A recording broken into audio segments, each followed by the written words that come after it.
Genesis chapter 42.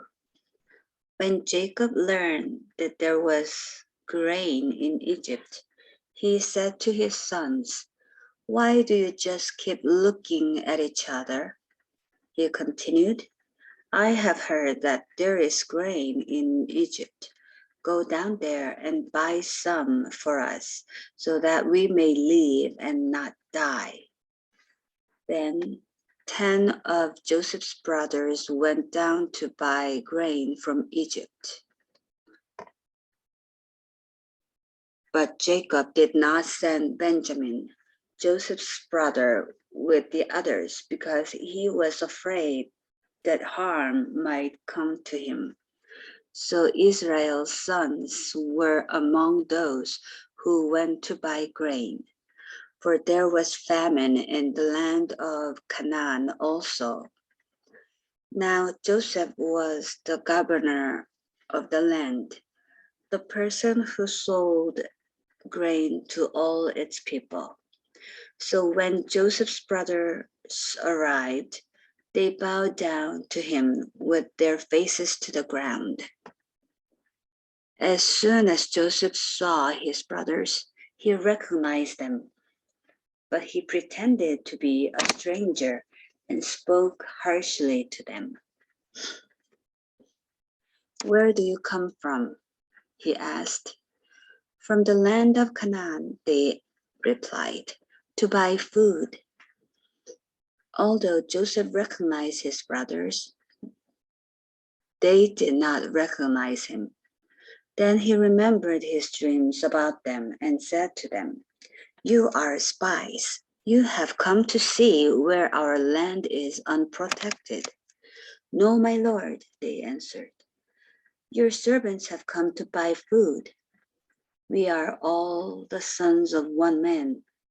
Your servants are honest men, not spies."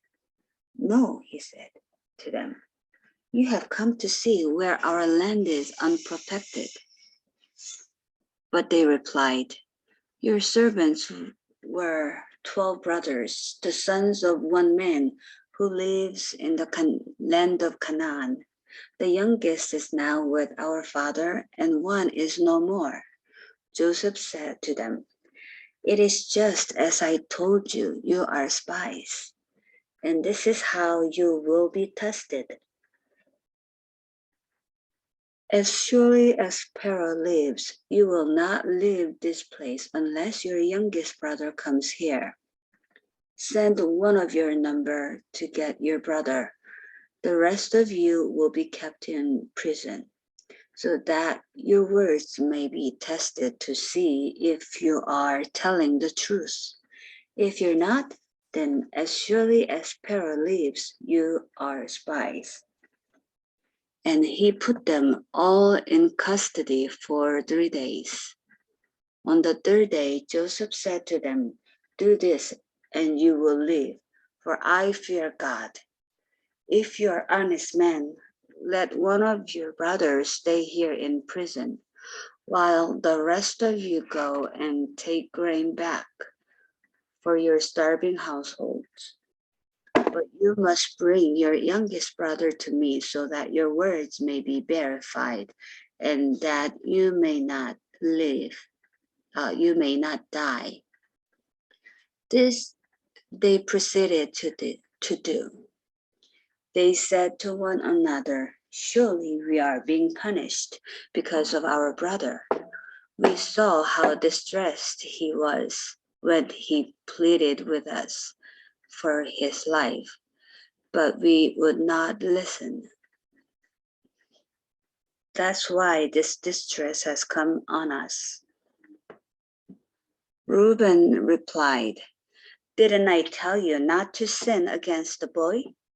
But you wouldn't listen. Now we must give an accounting for his blood." They did not realize that Joseph could understand them, since he was using an interpreter. He turned away from them and began to weep, but then came back and spoke to them again. He had Simon taken from them and bound before their eyes. Joseph gave orders to fill their bags with grain, to put each man's silver bag in his sack, and to give them provisions for their journey. After this was done for them, they loaded their grain on their donkeys and left. At the place where they stopped for the night, one of them opened his sack to get feed for his donkey, and he saw his silver in the mouth of his sack. "My silver has been returned," he said to his brothers. "Here it is in my sack." Their hearts sank, and they turned to each other trembling and said, "What is this that God has done to us?"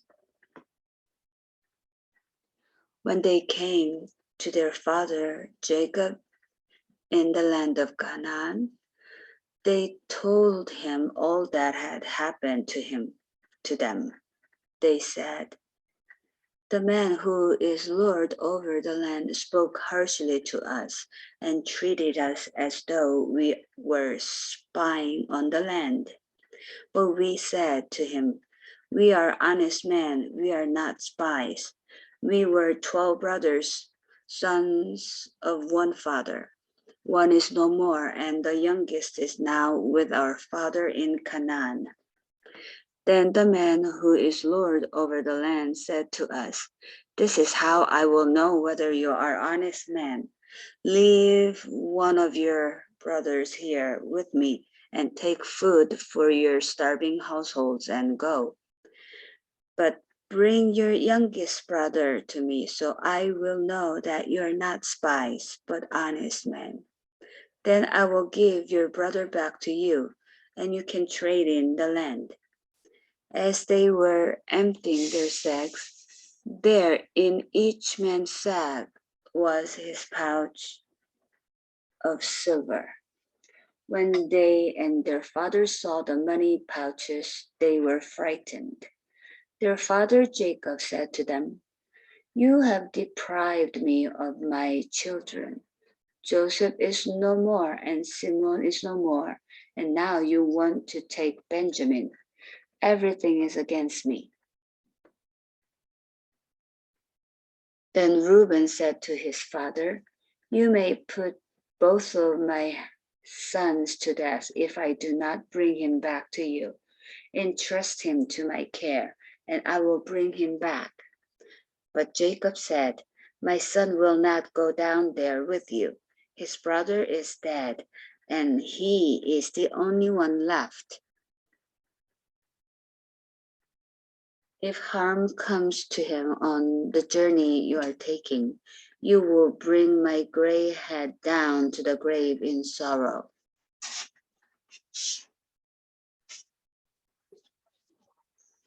Genesis chapter 43. Now the famine was still severe in the land.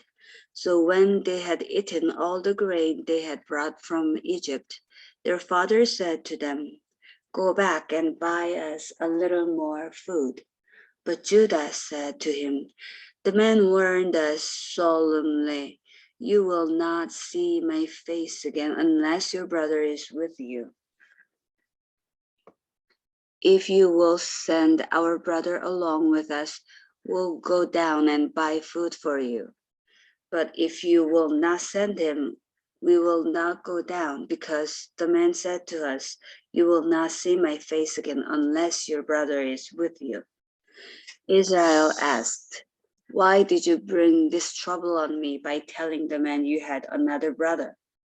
They replied, "The man questioned us closely about ourselves and our family. 'Is your father still living?' he asked us. 'Do you have another brother?' We simply answered his questions. How were we to know he would say, 'Bring your brother down here'?" Then Judah said to Israel his father, "Send the boy along with me, and we will go at once, so that we and you and our children may live and not die.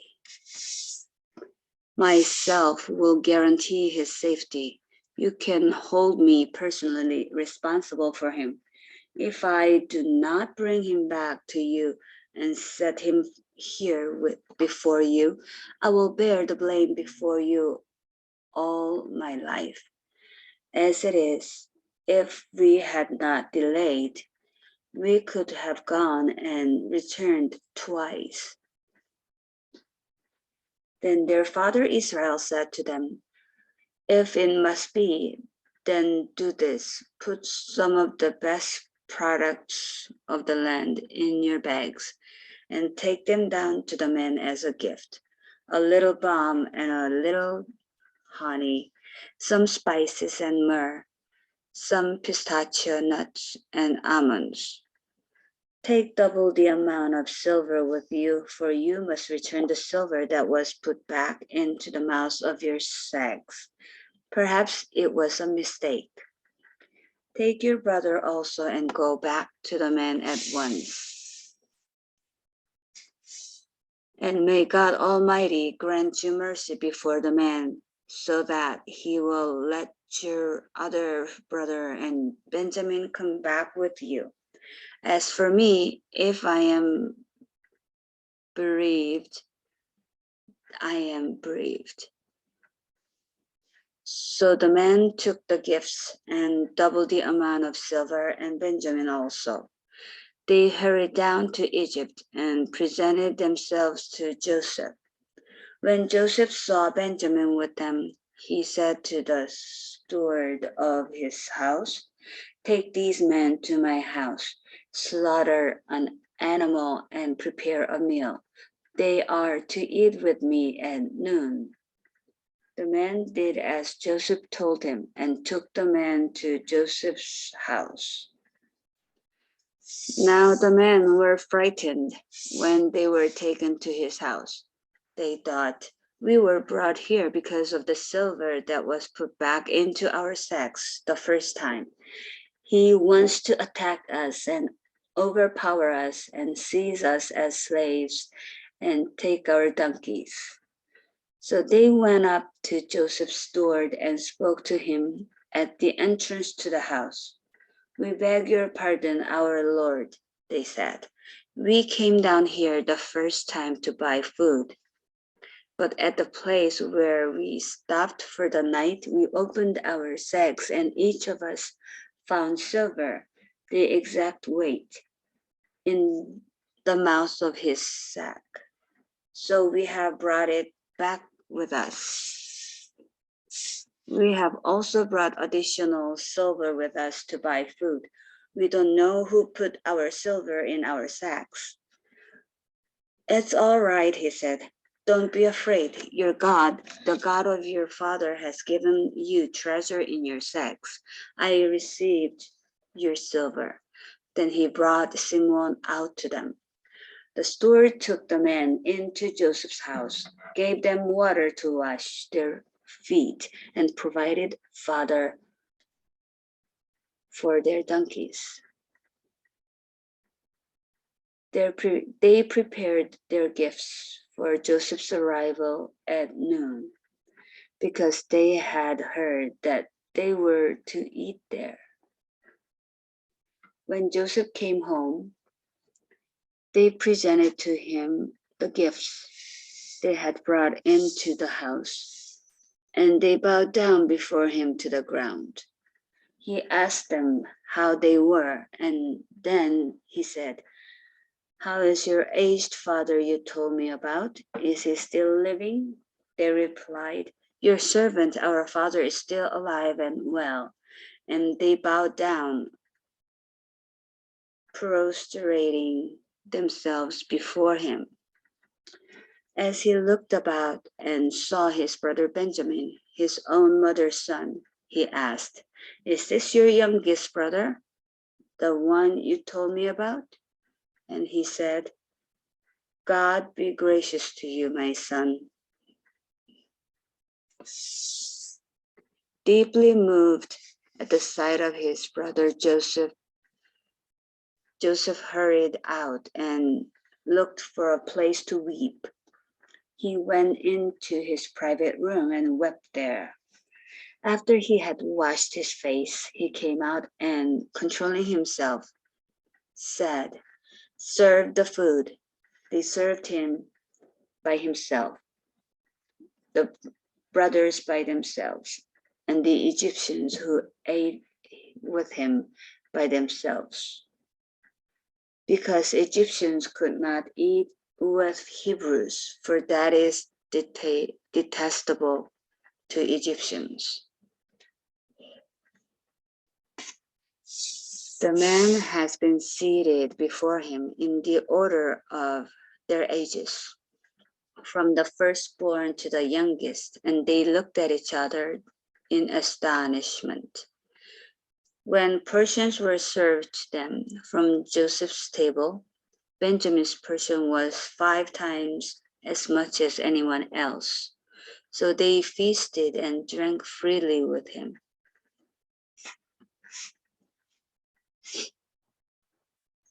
Genesis chapter 44.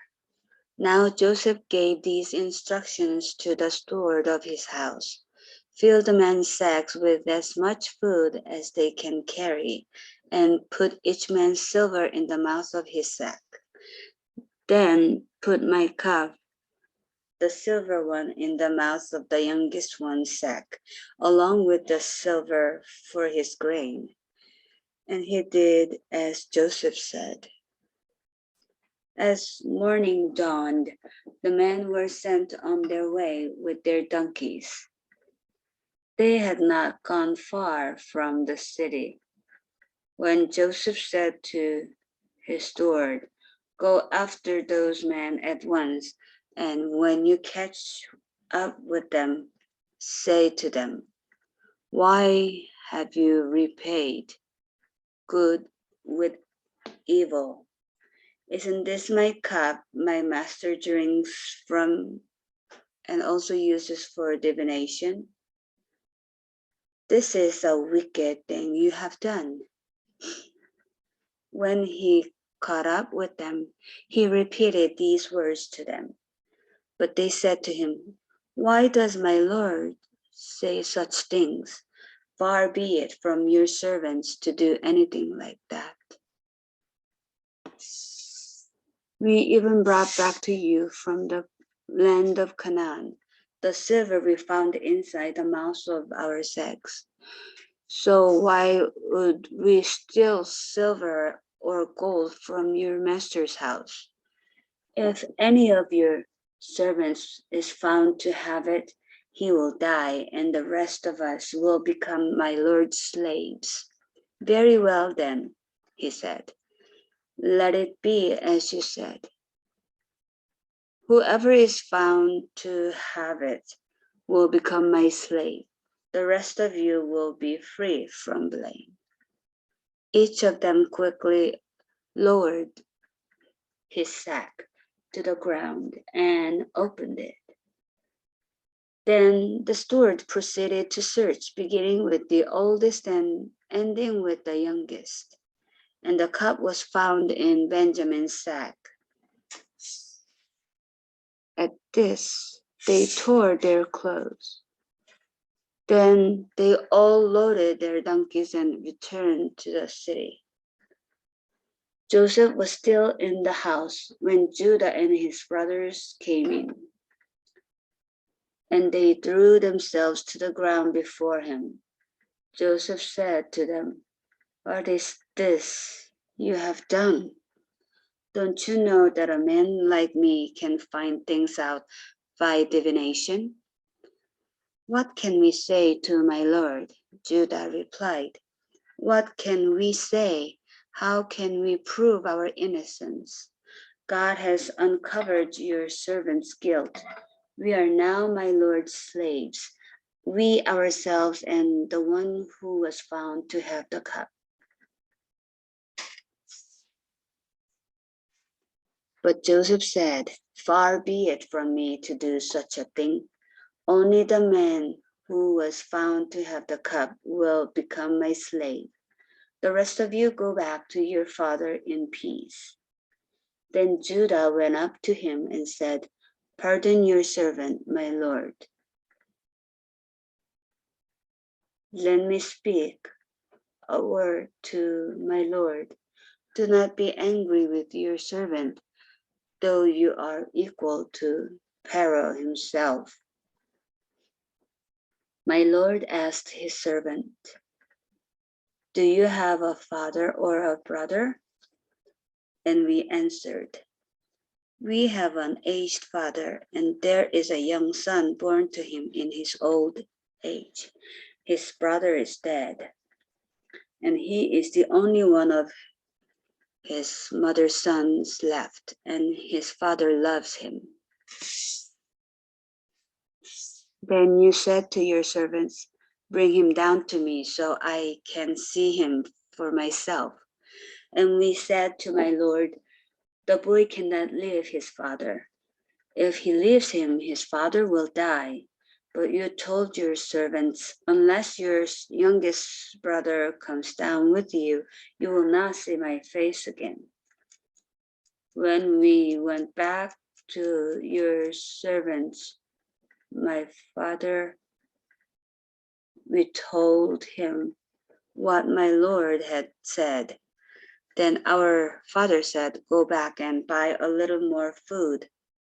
But we said, we cannot go down, only if our youngest brother is with us will we go. We cannot see the man's face unless our youngest brother is with us. Your servant, my father, said to us, you know that my wife bore me 2 sons. One of them went away from me, and I said, he has surely been torn to pieces, and I have not seen him since.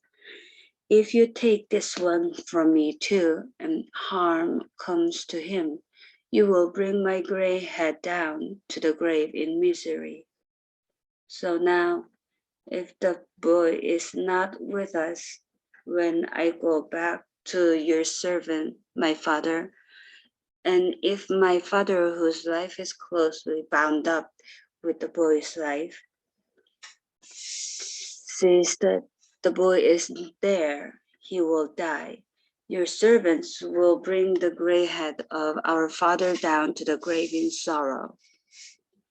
Your servant guaranteed the boy's safety to my father.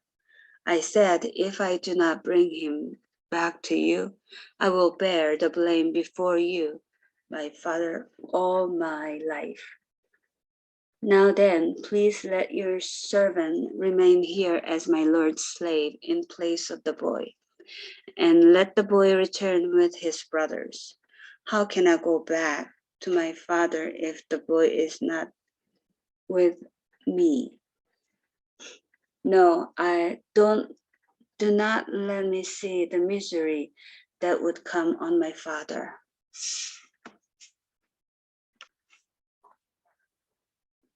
Genesis chapter 45. Then Joseph could no longer control himself before all his attendants, and he cried out, have everyone leave my presence. So there was no one with Joseph when he made himself known to his brothers. And he wept so loudly that the Egyptians heard him, and Pharaoh's household heard about it. Joseph said to his brothers, I am Joseph. Is my father still living? But his brothers were not able to answer him because they were terrified at his presence. Then Joseph said to his brothers, come close to me. When they had done so, he said, I am your brother Joseph, the one you sold into Egypt. And now do not be distressed and do not be angry with yourselves for selling me here, because it was to save lives that God sent me ahead of you. For 2 years now, there has been famine in the land, and for the next 5 years, there will be no plowing and reaping. But God sent me ahead of you to preserve for you a remnant on earth and to save your lives by a great deliverance. So then it was not you who sent me here, but God.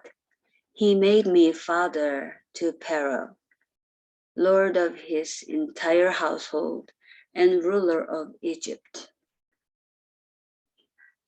Now hurry back to my father and say to him, this is what your son Joseph said. God has made me lord of all Egypt. Come down to me, don't delay. You shall live in the region of Goshen and be near me.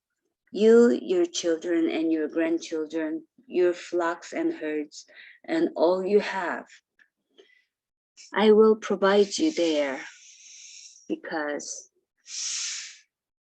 I will provide for you there because 5 years of famine are still to come.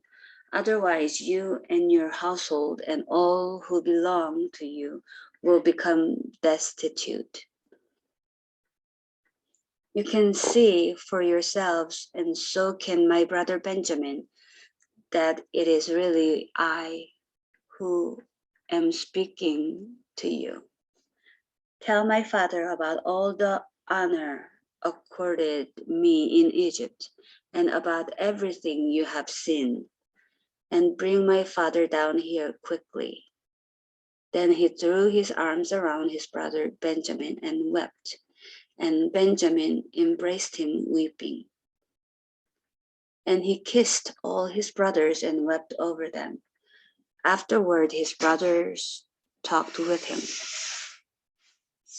When the news reached Pharaoh's palace that Joseph's brothers had come, Pharaoh and all his officials were pleased. Pharaoh said to Joseph, tell your brothers, do this, load your animals and return to the land of Canaan, and bring your father and your families back to me. I will give you the best of the land of Egypt, and you can enjoy the fat of the land. You are also directed to tell them, do this, take some carts from Egypt for your children and your wives, and get your father and come. Never mind about your belongings, because the best of all Egypt will be yours. So the sons of Israel did this. Joseph gave them carts, as Pharaoh had commanded, and he also gave them provisions for their journey. To each of them he gave new clothing, but to Benjamin he gave 300 shekels of silver and 5 sets of clothes. And this is what he sent to his father: 10 donkeys loaded with the best things of Egypt, and 10 female donkeys loaded with grain and bread and other provisions for his journey. Then he sent his brothers away, and as they were leaving, he said to them, don't quarrel on the way. So they went up out of Egypt and came to their father Jacob in the land of Canaan. They told him, Joseph is still alive. In fact, he is ruler of all Egypt. Jacob was stunned. He did not believe them. But when they told him everything Joseph had said to them, and when he saw the carts Joseph had sent to carry him back, the spirit of their father Jacob revived. And Israel said, I am convinced my son Joseph is still alive. I will go and see him before I die.